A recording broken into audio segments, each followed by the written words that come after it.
स्थानिक स्वराज्य संस्थांच्या निवडणुकांच्या प्रभाग रचनेचा संभ्रम अद्यापही कायम आहे। त्याचबरोबर प्रभाग रचनेबाबत कोर्टाच्या निर्णयात स्पष्टता नाहीये। स्थानिक स्वराज्य संस्थांच्या निवडणुकांचा मार्ग मोकळा झालाय, मात्र सुप्रीम कोर्टाच्या याच निर्णयामुळे प्रभाग संरचनेबाबत आता संभ्रम कायम आहे। प्रभाग रचनेच्या बाबत सुप्रीम कोर्टाच्या निर्णयात स्पष्टता नसल्याने हा संभ्रम वाढलाय।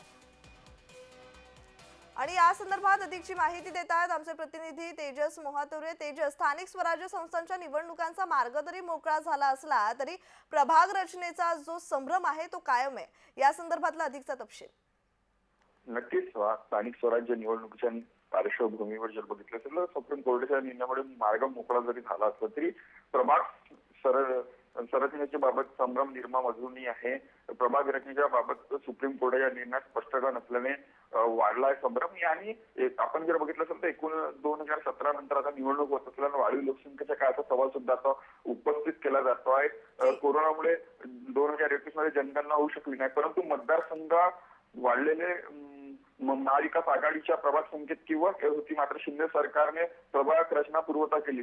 या निर्णयामुळे कोर्टात आव्हान दिले असून हे प्रकरण सुद्धा न्यायालयात प्रलंबित आहे। आपण जर बघितलं असेल तर या जुन्या प्रभाग रचनेनुसार निवडणुका झाल्या की लोकसंख्या वाढत लक्षात घेऊन नवी रचना करायची असा प्रश्न सध्या राज्य निवडणूक आयोगासमोर असणार आहे। आणि वाढीव लोकसंख्या विचारात घेतली गेली नाही तर विधानसभा निवडणूक एवढे एका मतदान क्षेत्रात असतात, त्याचप्रमाणे महानगरपालिके निवडणूक एका प्रभागात मतदार असतील आणि ही बाब महानगरपालिका निवडणूक लढणाऱ्याची मोठी कसरत यावेळेस ठरणार असल्याचे स्पष्ट दिसत आहे। नक्कीच नक्कीच याबाबत सर्वोच्च न्यायालय संभ्रम दूर करेल का हे पाहणं सध्या महत्त्वाचं आहे।